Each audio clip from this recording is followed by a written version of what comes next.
कभी महसूस किया है चमेली की वो खास खुशबू? एक अजीब सा सुकून देती है ना, जैसे सारी चिंताएं हवा हो गई। हाँ बिल्कुल, उसकी महक में कुछ बात ही ऐसी है, बहुत शांत करने वाले। तो आज हम इसी चमेली के फूल की गहराई में उतर रहे हैं। इसके फायदे महज खुशबू तक ही सीमित नहीं है। सही कहा, ये सेहत, सुंदरता और यहाँ तक कि हमारे आध्यात्मिक जीवन को भी छूते हैं। हाँ, ये साधारण सा दिखने वाला फूल ना रोजमर्रा की जिंदगी को वाकई बेहतर बना सकता है। वो एक स्रोत में कहा भी गया है कि भाई इस छोटे से फूल को कभी भी हल्के में नहीं लेना चाहिए। बिल्कुल सही। तो आज का हमारा मकसद यही है कि चमेली के अलग अलग उपयोगों को समझें और सामने लाएं। जरूर। शुरुआत कहाँ से करें? औषधीय गुणों से? हाँ, वही से करते हैं। आयुर्वेद में चमेली का बड़ा महत्व बताया गया है।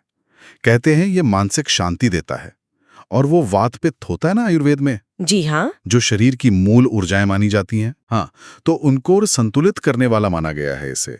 मतलब तनाव, चिंता या अगर नींद नहीं आ रही। हाँ, इन दिक्कतों में चमेली की चाय काफी राहत दे सकती है। कुछ स्टडीज भी हैं जो बताती हैं कि इसकी खुशबू मस्तिष्क के उन हिस्सों पर असर करती है जो भावनाओं को कंट्रोल करते हैं। अच्छा, इसीलिए वो शांति का अनुभव होता है शायद। हाँ मुमकिन है। और इसे बनाना भी बहुत आसान है। बस 3-4 ताजे चमेली के फूल लेने हैं। हाँ, उन्हें उबलते पानी में डालो, 5 मिनट ढक दो और फिर चाहे तो थोड़ा शहद मिला लो। बिल्कुल। इसका हल्का सा स्वाद और वो शांत करने वाला असर मन को तुरंत आराम देता है। और सिर्फ चाय ही नहीं, शायद इसके और भी उपयोग हैं। जी हाँ, चमेली का अर्क, मतलब उसका कॉन्सेंट्रेटेड फॉर्म या तेल, वो सर्दी जुकाम और सिरदर्द में भी काम आता है। अच्छा, और पाचन की समस्याओं के लिए, जैसे अपच है, गैस है, एसिडिटी, तो आयुर्वेद में चमेली के पत्ते और फूलों का काढ़ा लेने की सलाह दी जाती है। काढ़ा मतलब पानी में उबालकर बनाया गया एक तरह का घोल।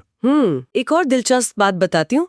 साइनस की परेशानी में ना चमेली के तेल की भाप लेने से काफी आराम मिलता है। सच में? हाँ, वो बंद नाक और साइनस के दबाव में तुरंत राहत महसूस हो सकती है। ये दिखाता है कि कैसे आम स्वास्थ्य समस्याओं के लिए ये एक आसान उपाय है। हाँ, ये तो बहुत अच्छा है। पर हाँ, ये ध्यान रखना चाहिए कि अगर चिंता या नींद की समस्या गंभीर है तो फिर डॉक्टरी सलाह जरूरी है। ये घरेलू नुस्खे सपोर्ट के लिए अच्छे हैं। बिल्कुल सही कहा। अच्छा, अब जरा सौंदर्य की दुनिया में आते हैं। बालों के लिए चमेली का क्या योगदान है? सुना है बहुत अच्छा है। हाँ, बालों के लिए तो ये लाजवाब है। बालों का झड़ना कम करना हो, डैंड्रफ हटाना हो या उनमें एक कुदरती चमक लानी हो। हाँ, मैंने भी सुना है और शायद इस्तेमाल भी किया है कभी। बालों में एक अलग सी मुलायमियत और वो खुशबू कमाल की होती है। बिल्कुल। और घर पर इसका तेल बनाना भी मुश्किल नहीं है। कैसे? बस नारियल या तिल का तेल लें, उसमें 8-10 ताजे चमेली के फूल डालकर धीमी आंच पर, मतलब बिल्कुल हल्की आंच पर करीब 10 मिनट पकाएं। अच्छा, फिर ठंडा करके छान लें, हो गया तैयार। ये तेल न सिर्फ बालों की जड़ों को पोषण देता है, बल्कि वो भीनी भीनी खुशबू भी छोड़ जाता है। वाह। और त्वचा के लिए? त्वचा के लिए भी इसके फायदे कम नहीं है। देखिए, चमेली में ना प्राकृतिक रूप से एंटीबैक्टीरियल गुण होते हैं और एंटी एजिंग भी। मतलब संक्रमण से बचाव और उम्र का असर कम करने में मददगार। हाँ, कुछ हद तक। त्वचा पर निखार लाने और दाग धब्बे कम करने के लिए इसकी पंखुड़ियों को पीसकर उसमें थोड़ा गुलाब जल मिला लें और थोड़ी मुल्तानी मिट्टी, वो जो मिट्टी आती है ना फेस पैक के लिए। हाँ हाँ, मुल्तानी मिट्टी। बस उसका फेस पैक बना लें, चेहरे पर लगाएं, सूखने दें, फिर धो लें। त्वचा एकदम तरोताजा और खिली खिली महसूस होती है। ये तो कमाल का है। अच्छा, अब इसके आध्यात्मिक पहलू पर आते हैं। भारत में तो चमेली का धार्मिक महत्व भी बहुत है। जी हाँ, बहुत गहरा है। पूजा पाठ में इसका खास स्थान है। हाँ, देवी लक्ष्मी, भगवान शिव, माँ दुर्गा, जी, इनकी पूजा में चमेली के फूल खास तौर पे चढ़ाए जाते हैं। बिल्कुल। ऐसी मान्यता है कि इसकी जो पवित्र खुशबू है ना, वो सकारात्मक ऊर्जा को आकर्षित करती है और माहौल को शुद्ध करती है। हाँ, घर के मंदिर में इसके फूल रखने से भी कहते हैं मन में शांति और एकाग्रता बढ़ती है। एकदम सही। और खास तौर पे श्रावण का महीना जो होता है ना, हाँ, शिव जी का महीना, उस समय शिवलिंग पर चमेली चढ़ाना बहुत शुभ माना जाता है। और कई लोग व्रत के दिनों में देवी पूजा में भी इसका इस्तेमाल करते हैं। अच्छा, एक और विश्वास जुड़ा है इससे। कहते हैं चमेली के तेल का दीपक जलाने से घर में सुख, समृद्धि और सौभाग्य आता है। ये छोटी छोटी परंपराएं हैं, लेकिन मन को शांति देती हैं और घर में एक पॉजिटिव वाइब लाती हैं। बिल्कुल। और अगर किसी को बागवानी का शौक हो तो चमेली उगाना आसान है क्या? हाँ, काफी आसान है। ज्यादा देखभाल नहीं चाहिए होती, बस अच्छी धूप मिलती रहे और पानी जरूरत के हिसाब से दें। सुबह सुबह इसके खिले हुए फूलों को देखना और उनकी महक, वो तो अपने आप में एक थेरेपी है। सही कहा। और मजे की बात यह है कि आप जितने फूल तोड़ेंगे पौधे पर उतने ही ज्यादा फूल आएंगे। अरे वाह, ये तो बढ़िया है।